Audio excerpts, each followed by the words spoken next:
విలువల స్ఫూర్తితో క్యాబినెట్కి తీసుకొచ్చి కూలంకుషంగా చర్చించి అందరి అభిప్రాయాలను తీసుకోవడమే కాకుండా తన ఎంతో అనుభవజ్ఞుడైన చంద్రబాబు నాయుడు గారు మా అందరికీ కూడా తన అనుభవంలో ఉన్న విషయాలన్నింటినీ కూడా తెలియజేస్తూ ఎంతో జూనియర్స్ అయిన అనుభవంలో జూనియర్స్ అయిన మాతో చర్చించి నిర్ణయం తీసుకోవటం చంద్రబాబు నాయుడు గారి నాయకత్వానికి ఆయన పరిపాలనా దక్షతకి ఒక ఇదని చెప్పేసి నేను మనవి చేస్తా ఉన్నాను. మరి ఈరోజు ముఖ్యంగా ఈరోజు జరిగిన క్యాబినెట్లో land pooling scheme, Andhra Pradesh capital region land pooling scheme formulation and implementation rules 2025 ప్రతిపాదనకు రాష్ట్ర మంత్రి మండలి ఆమోదం తెలిపింది. అందరికీ తెలిసిందే, రాష్ట్ర రాజధాని అమరావతిని ప్రపంచ స్థాయి నగరంగా తీర్చిదిద్దాలని, అమరావతిని ఈ రాష్ట్రానికి ఒక ఆర్థిక శక్తిగా రూపొందించే విధానంలో భాగంగా భవిష్యత్తులో భవిష్యత్తు అవసరాలు కూడా దృష్టిలో పెట్టుకుని ఈ ల్యాండ్ పూలింగ్ రూల్స్ 2025ని ఫ్రేమ్ చేయడం జరిగిందని చెప్పేసి మనం చేస్తా ఉన్నాను. నేను భవిష్యత్తును దృష్టిలో పెట్టుకుని దేశంలోని ఇతర నగరాలతో పోటీ పడే విధంగా ఈ అమరావతిలో ఒక గ్రీన్ఫీల్డ్ ఎయిర్పోర్ట్ కానివ్వండి, ప్రపంచ స్థాయి ఎడ్యుకేషన్ ఇన్స్టిట్యూషన్స్ యూనివర్సిటీస్ని తీసుకురావడం కానివ్వండి అమరావతికి, అదేవిధంగా హాస్పిటల్స్, ప్రపంచ స్థాయి హాస్పిటల్ వైద్యాన్ని ఇక్కడ అందించే విధంగా హాస్పిటల్ ఏర్పాటు చేయటం కానివ్వండి, బ్రహ్మాండమైన ఇన్ఫ్రాస్ట్రక్చర్ కానివ్వండి, వీటన్నిటినీ ఏర్పాటు చేసిన తర్వాత భవిష్యత్తులో అవసరాల కోసం మరి ప్రభుత్వం ల్యాండ్ పూలింగ్ చేయాలని చెప్పేసి నిర్ణయం తీసుకుంది. ఆ ల్యాండ్ పూలింగ్లో గుర్తించిన అన్ని ల్యాండ్స్ను కూడా ఒక్కొక్క ల్యాండ్కి ఒక రూలు, ఒక్కొక్క ల్యాండ్కి ఒక రూల్ లా కాకుండా యూనిఫామ్ ఫ్రేమ్వర్క్లో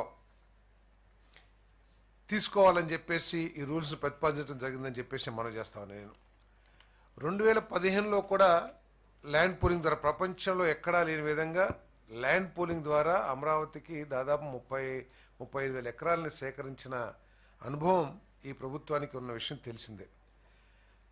అప్పుడు ల్యాండ్ పూలింగ్ చేసిన అనుభవాలను దృష్టిలో పెట్టుకుని అప్పుడు రికార్డు పరంగా ఎదుర్కొన్న సమస్యలను దృష్టిలో పెట్టుకుని ఈ రూల్స్ అన్నింటినీ కూడా చిన్న చిన్న మార్పులు చేయడం కానివ్వండి, లేకపోతే ప్రజలకి ఇంకా మెరుగైన విధంగా ఈ రూల్స్ని ఏర్పాటు చేయడం జరిగిందని చెప్పేసి మనం చేస్తాను.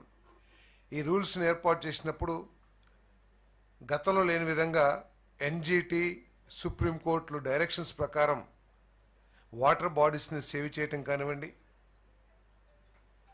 రిజిస్ట్రేషన్ డిపార్ట్మెంట్కి సంబంధించిన రికార్డ్సు, రెవెన్యూ డిపార్ట్మెంట్కి సంబంధించిన రికార్డ్సు, రైతులకి ఎటువంటి ఇబ్బంది లేకోకుండా ప్రభుత్వమే కొన్ని రూల్స్ ప్రకారం వాటిని ఇంప్లిమెంట్ చేయటం కానివ్వండి, కరెక్ట్ చేయటం కానివ్వండి, అదేవిధంగా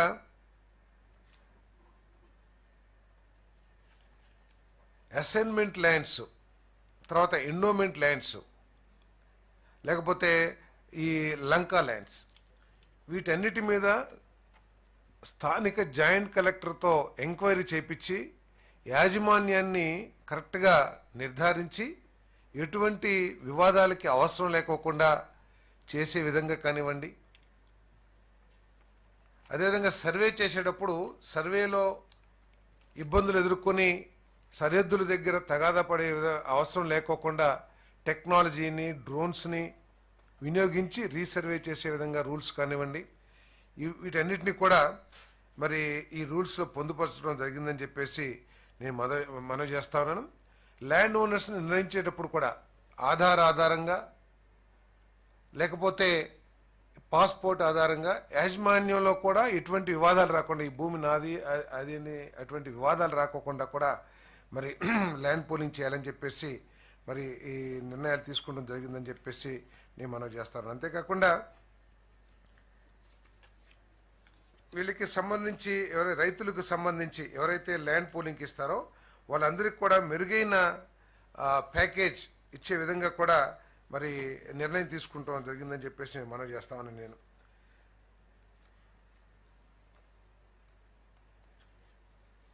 ల్యాండ్లెస్ పూర్కి 5,000 రూపాయలు పర్ మంత్ పెన్షన్ కానివ్వండి 10 సంవత్సరాలకి.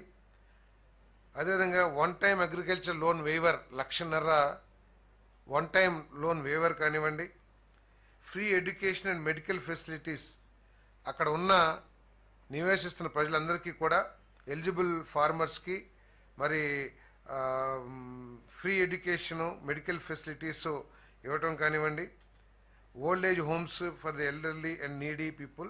సో ఈ విధమైన బెటర్ ప్యాకేజ్ కూడా ఇవ్వటానికి ఈ రూల్స్ నిర్దేశించబడినాయి అని చెప్పేసి మనం చేస్తాం. మొత్తం మీద ల్యాండ్ పూలింగ్ ఇచ్చే రైతులకి అనుకూలంగా ఉండే విధంగా ఈ రూల్స్ని ఏర్పాటు చేయడం జరిగిందని చెప్పేసి మనం చేస్తాం.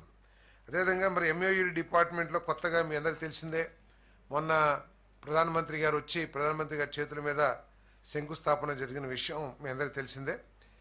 మరి దాంట్లో భాగంగానే ఇప్పటికే టెండర్లు పిలిచి, టెండర్లు అంటే ఈ నిర్మాణాలు కొత్త ఏమి కాదు, 14-19లో కూడా ఈ నిర్మాణాలకి టెండర్లు ఇచ్చి ఫౌండేషన్స్ కూడా పూర్తి చేసుకున్న భవనాలు ఏదైతే ఉన్నాయో మరి 68,88,064 స్క్వేర్ ఫీట్స్కి సంబంధించి జిఏడి టవర్ 49 అంతస్తులు జిఏడి టవర్, అదేవిధంగా 39 అంతస్తులున్న హెచ్ఓడి టవర్స్ 2, 3, 4, 1, 2 హెచ్ఓడి టవర్స్ 3, 4 ముగ్గురు కాంట్రాక్టర్లకి ఎన్సిసి, షాపూర్జీ, పల్లంజీ, ఎల్ఎన్టీ వీళ్ళంతా కూడా ఏంటంటే ఇటీవల నిర్వహించిన టెండర్స్లో L1గా గుర్తించబడ్డారు. వాళ్ళకి మరి ఎన్సిసి లిమిటెడ్ జిఏడి టవర్స్కి 844 కోట్లు 23 లక్షలు, Shapoorji, Pallonji HOD towers 1 and 2 1423.08 కోట్లు, అదేవిధంగా జిఏడి టవర్స్ 3, 4 ఎల్ఎన్టీ 1247 కోట్లకి వాళ్ళు టెండర్లు వేయటం జరిగింది. వాళ్ళు లోయెస్ట్ L1 బిడ్డర్స్గా వచ్చారు. కాబట్టి వాళ్ళకి ఆర్డర్స్ LOI ఇవ్వటానికి చేసిన ప్రతిపాదనని కేబినెట్ ఆమోదించిందని చెప్పేసి మనం చేస్తాం. అదేవిధంగా ఏపీసీఆర్డీఏ పాలసీ హ్యూమన్ రిసోర్సెస్ పాలసీలో భాగంగా 2016లో బిల్డింగ్ ఇన్స్పెక్టర్స్ని అపాయింట్ చేయడం జరిగింది. బిల్డింగ్ ఇన్స్పెక్టర్స్ తర్వాత లెవెల్ ఏపీసీఆర్డీఏలో జోనల్ అసిస్టెంట్ డైరెక్టర్ మాత్రమే ఉన్నారు.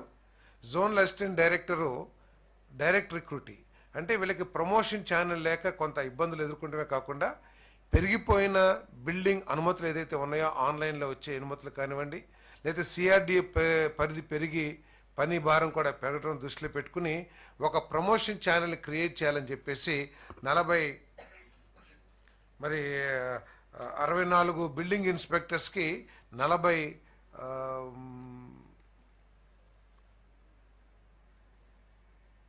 టౌన్ ప్లానింగ్ అసిస్టెంట్ పోస్ట్ని 40 టౌన్ ప్లానింగ్ అసిస్టెంట్ పోస్ట్ని క్రియేట్ చేయడం జరిగిందని చెప్పేసి నేను మనవి చేస్తాను. నేను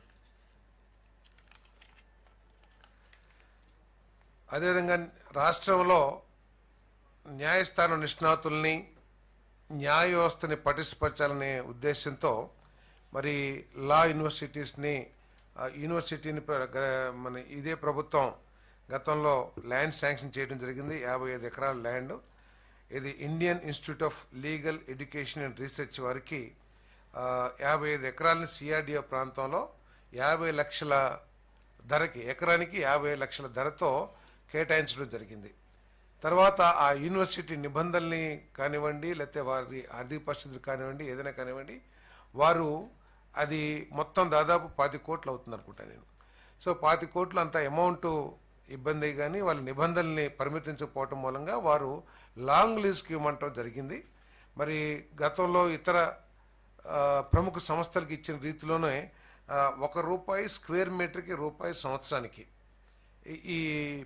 ఈ ల్యాండ్ని వాళ్ళకి లీజ్కి ఇవ్వడానికి చేసిన ప్రతిపాదనని ఆమోదించడం జరిగిందని చెప్పేసి మనం చేస్తాం. దీని ఉద్దేశం ఏంటంటే ఇక్కడ ఒక మంచి లీగల్ యూనివర్సిటీ రావాలి, లీగల్ ఇన్ఫ్రాస్ట్రక్చర్ క్రియేట్ కావాలి, మన గవర్నెన్స్ కానివ్వండి, లేకపోతే పబ్లిక్ పాలసీస్ని ఫ్రేమ్ చేసినప్పుడు కానివ్వండి, మంచి లీగల్ ఎయిడ్ దొరికే విధంగా, అదేవిధంగా ప్రజలకు కూడా మంచి న్యాయ సలహాలు అందే విధంగా ఒక వ్యవస్థను ఏర్పాటు చేయడం కోసం ఈ యూనివర్సిటీని ఇక్కడ ఎస్టాబ్లిష్ చేయడానికి ప్రభుత్వం ఎంకరేజ్ చేస్తుంది, ఇన్సెంటివ్స్ ఇస్తుందని చెప్పేసి మనం చేస్తాను. 60 years ఫర్దర్.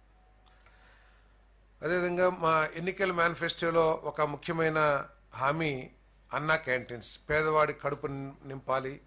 పట్టణాలకి సుదూర ప్రాంతాల నుంచి వచ్చే పేదవాడు కానివ్వండి, లేకపోతే ఎవరైనా సరే అతి తక్కువ ధరకి 5 రూపాయలకే అత్యంత నాణ్యమైన భోజనాన్ని, క్వాలిటీ ఫుడ్ని ఇవ్వాలనే ఏదైతే లక్ష్యం ఉందో, మరి ఆ లక్ష్యాన్ని ఇప్పటికే 175 నియోజకవర్గాల్లో కూడా అన్నా క్యాంటీన్స్ని శాంక్షన్ చేయడం జరిగింది. ప్రస్తుతం 7 అన్నా క్యాంటీన్ని, అదేవిధంగా ఇప్పటికే ఏర్పాటు చేసిన కుప్పంలో ఒక అన్నా క్యాంటీను, ఏపీ హైకోర్టు దగ్గర ఏర్పాటు చేసిన అన్నా క్యాంటీన్ రాటిఫికేషన్ చేసిన ప్రతిపాదనని కేబినెట్ ఆమోదించడం జరిగిందని చెప్పేసి మనం చేస్తాను. ఈ 7 అన్నా క్యాంటీన్స్ ఆపరేషన్ కానివ్వండి, లేకపోతే వాటి మెయింటెనెన్స్ కానివ్వండి, అంతా ఎంఏడి నిధులతో 447 లక్షలతో ఎంఏడి చేయబోతుందని చెప్పేసి కూడా నేను మనం చేస్తాను. ఎస్ 7 కాదు, 175 నియోజకవర్గాల్లో ఉన్నాయి. ఒక చోట 2 ఉండొచ్చు, ఒక చోట 1 ఉండదు. అంటే గవర్నమెంట్ వచ్చేటప్పటికి కొన్ని నియోజకవర్గాల్లో క్యాంటీన్స్ లేవు. ఆ క్యాంటీన్స్ కూడా శాంక్షన్ చేశాం. భవిష్యత్తులో అక్కడ అన్న క్యాంటీన్లు కూడా నిర్వహించబడతాయి.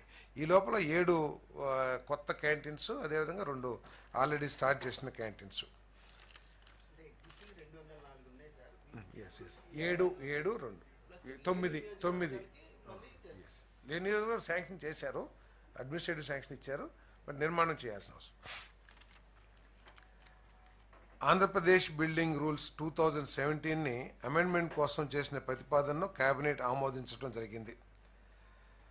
రాష్ట్రంలో నిర్మాణ రంగాన్ని పరిగెత్తించాలని, భవన నిర్మాణ కార్మికుల సంక్షేమం కోసం ఈ అమెండ్మెంట్ని తీసుకురావడం జరిగిందని చెప్పేసి మనం చేస్తాం. నేను ఈ అమెండ్మెంట్స్ ద్వారా భవన నిర్మాణంలో ఉన్న పర్మిషన్స్ పొందడంలో ఎదుర్కొంటున్న అనేక సమస్యల్ని సరళీకరించడంతో పాటు సెట్ బ్యాక్స్కి సంబంధించి కానివ్వండి, రోడ్స్ అంటే బిల్డింగ్కి అబెటింగ్ అంటే ప్రపోజ్డ్ ల్యాండ్కి అబెటింగ్ రోడ్స్ విషయంలో కానివ్వండి, అండర్ డ్రైనేజీకి సంబంధించిన ఛార్జెస్ విషయంలో కానివ్వండి, అదేవిధంగా హైట్స్కి సంబంధించి కానివ్వండి, అనేక విధంగా రిలాక్సేషన్ కొన్ని చోట్ల ఇవ్వటం, కొన్ని చోట్ల కఠినతరం చేయటం, అదేవిధంగా ప్రతి రెసిడెన్షియల్ కాంప్లెక్స్లో కూడా సీసీటీవీని ఏర్పాటు చేయడం గురించి, వీటన్నిటి గురించి కూడా రూల్స్ని అమెండ్ చేయడం జరిగిందని చెప్పేసి మనం చేస్తాను.